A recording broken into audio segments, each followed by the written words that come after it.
An old friend of mine called me up a few days ago and said he had something that I needed to see. He said it was old, something that would be my territory. I figured he was about to hand me an old spearhead or something, something I've seen 1,000 times before. But instead of meeting, he wanted to leave it in the middle of nowhere and have me come get it. I thought that was pretty strange until I saw it. And at that moment, I knew it was something special.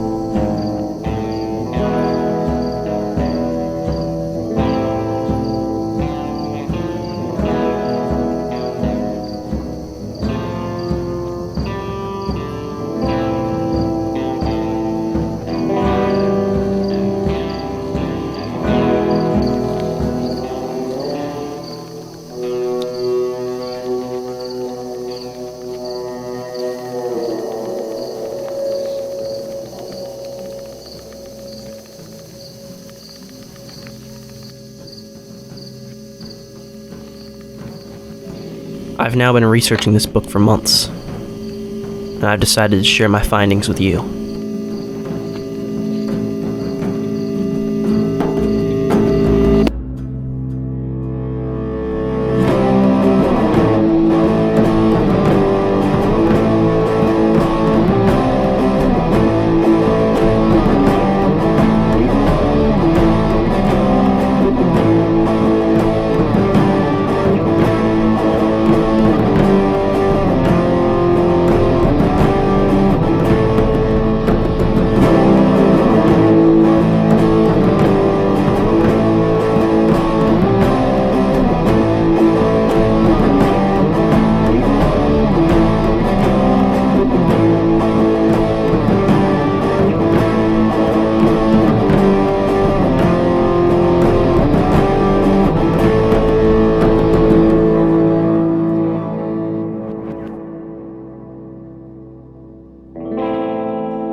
Hey everybody, what's going on? It's Adventure14 here. So today we are taking an extensive look into the Enchiridion.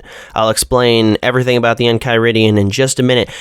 But before the video starts, if you would like it, that's great. Subscribe maybe, but I actually have better announcements than that.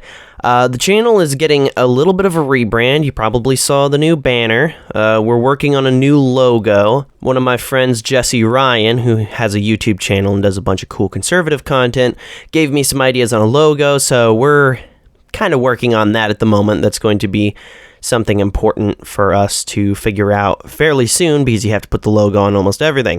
There's also hopefully going to be new equipment coming in. We got a new camera hopefully soon. I've taken a side job, so I have a little bit more of a budget to work on things here. And one of the starting things for the budget is getting a new camera, something that's like a DSLR camera. Is that what it is? DSLR camera. So things should look pretty crisp and nice instead of having our potato camera quality like we have been recently.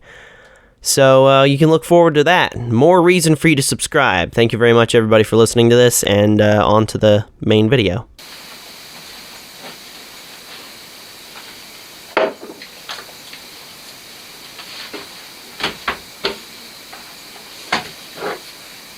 I managed to spill orange soda on myself. Anyway, so what is this, you may wonder? It's the Enchiridion. It's the Adventure Times version of the what are they, journals from Gravity Falls, whatever those things were. It's like the important book of choice for the people of the show. The reason that it's important is because it holds a lot of knowledge of the way things work in their world. Mostly the heroing aspect, and then there's some stuff for wizards and stuff in there too, but basically it is the hero's handbook. And it's something that Finn uses quite a bit throughout the show. It gets blown up at the end of Season 4 to create a portal, and then Finn and Jake steal another one from another dimension, and that gets blown up in, what was that, Season 8? I think it was Season 8. Whichever season Elementals happened in. Doesn't really matter.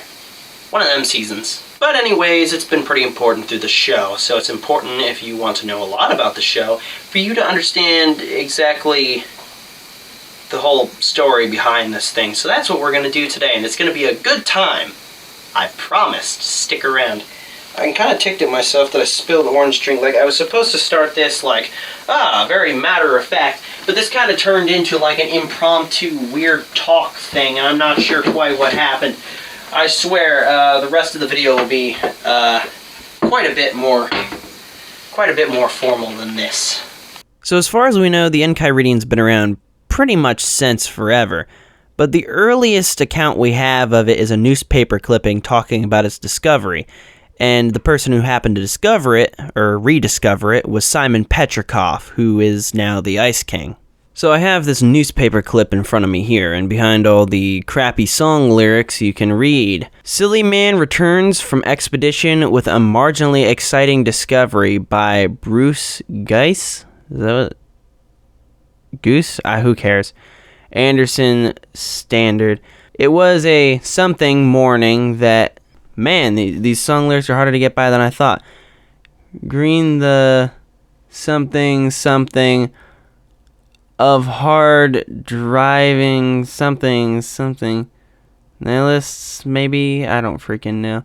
Various pigeons. The press conference was prefer of archaeology. Hold on. We're trying to zoom in. Born something Simon Petrikov. You never remember Petrikov from something thing. Well, that from his, wow, they really butchered this.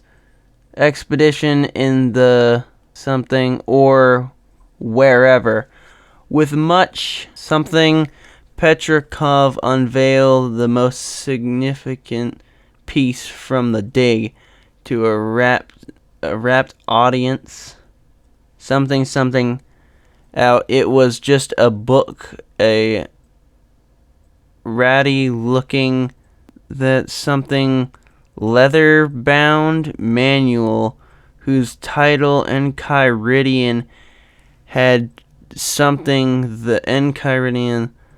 The cover was still life ins of gems. Okay, see, now that I can't read it, right? And then underneath the picture, this is what I can read. Something Petrikov delivers his latest find to the...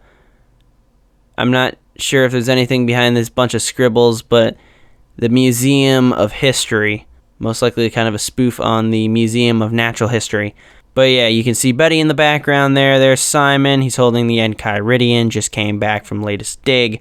And that would have been when Betty started working with him. In this period of time, Simon most likely studied pretty much all of the Enchiridion, though he wouldn't have believed that any of it was real, being that he didn't believe in magic until he found the crown, which was later on.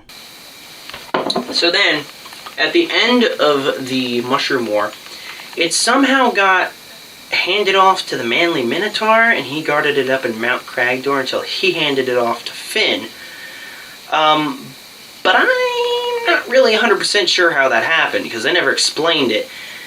I really don't know how it got to the Manly Minotaur. I assume that somebody either handed it off to him for safety, because, you know, big, tough, something like that. or he just took it upon himself to guard it because he ended up guarding it in Mount Cragdor. I really have no idea how it got from the hands of Simon Petrikov to the hands of the Manly Minotaur, but, like, whatever. Just give the show some leeway. It's a cartoon, so gotta every now and then just go, like, it's just the way it is, you know? It's just the way it is.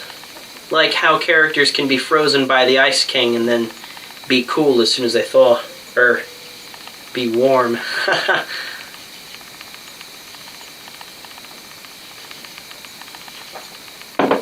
I'm sorry. I'm really sorry.